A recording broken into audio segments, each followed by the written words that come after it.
Benita Hume burst onto the scene as a major British star at the end of the silent era and transitioned quickly into starring in the talkies on both sides of the Atlantic. But by the mid-30s, she moved into supporting roles. Why? Join me as I investigate. Benita Hume was born in London in 1906 as Benita Hume to Henry and Jane Hume. According to one source, she began playing piano at a young age.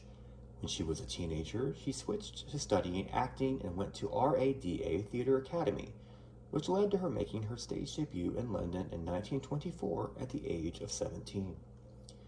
In 1925, she made her film debut as Miss Moon in The Happy Ending at Gaumont British Pictures.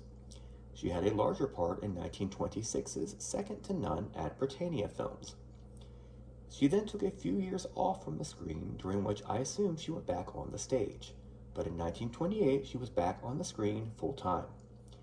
After playing a small part in Hitchcock's Easy Virtue, she had her first major role in a picture, playing Toni Sanger, sister to lead character Tessa Sanger, played by Mabel Poulton, in The Constant Nymph, which also starred Ivor Novello. The film appears to have done well and was shown on both sides of the Atlantic. Its success led to Benita being given her first starring role in Balaclava later that year, which also starred Cyril McLachlan. After starring in Two More Silents, she finished out in 1928 starring as the title character in The Lady of the Lake, which featured synchronized sound and music. In 1929, Benita made her talkie debut starring in the science fiction futuristic classic High Treason. While the film got mixed reviews, and has gone on to be a cult classic, the New York Times praised Benita's performance and spoke highly about her speaking voice, which comes as no surprise due to her stage training. Benita was off to a fantastic start in the talkies and starred in one more talkie in 1929, and then One Last Silent with synchronized sound with Carlisle Blackwell.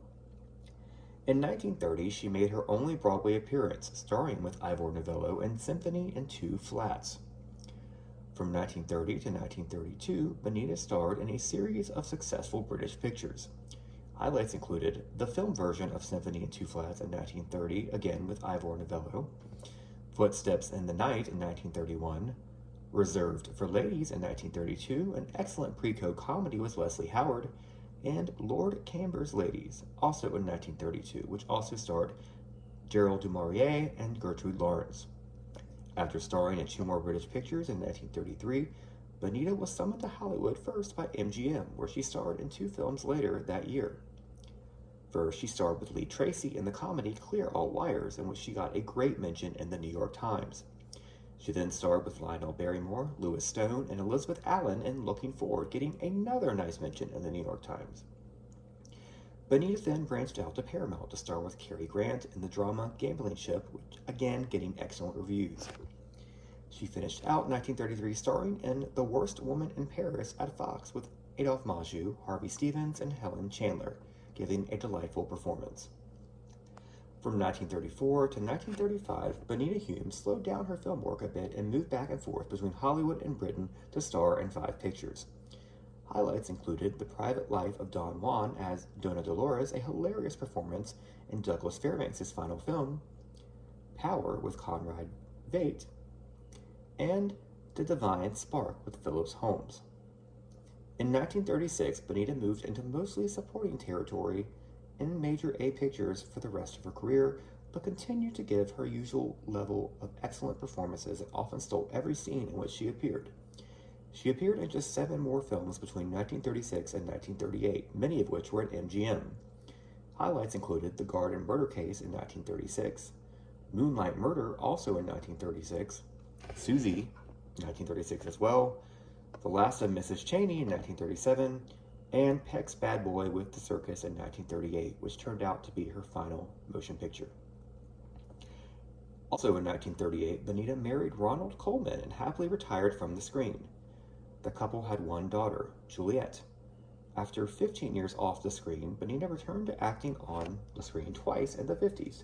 First, in 1953, she starred with Ronald in Ladies on His Mind, which aired on American television on the 4-Star Playhouse.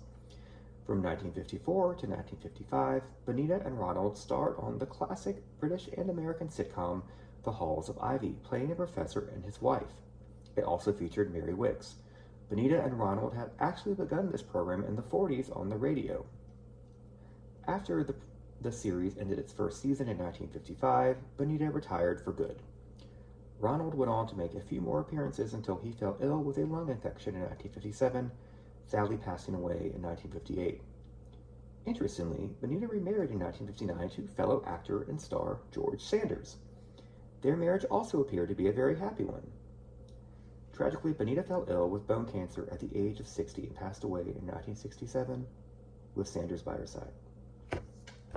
So we are left with the question, why did Benita Hume move into supporting roles after such a successful start in the Talkies? Well, it appears that she freelanced for most of her Talkie career, aside from the series of films she made at MGM. It may be that her lack of just one studio and her moving back and forth between Britain and America at such an important time for her career in the early 30s may have kept her from continuously being promoted as a star from a specific studio. Whatever the reason, Benita moved into supporting roles and continued to deliver her usual level of stellar performances, often stealing the entire film with her talent and exquisite speaking voice. What a legend. You can find a large number of Benita's films on YouTube: The Constant Nymph, Balaclava, Lady of the Lake, High Treason, The Wrecker, Reserved for Ladies, Lord Cambers Ladies, Gambling Ship, Only Yesterday, The Private Life of Don Juan, Power, and Peck's Bad Boy with the Circus. You can also find most of the episodes of The Halls of Ivy, which is a delightful sitcom. I must thank my sources for this episode: The New York Times, European Film Star Postcards, Interwar London, Virtual History, Find a Grave, and archive.org for their digitization of variety.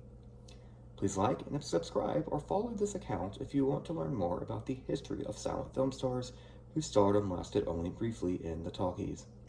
Up next, join me as I investigate the silent Talkie career of Leela Hyams. Thank you so much for joining me. Have a great rest of your day.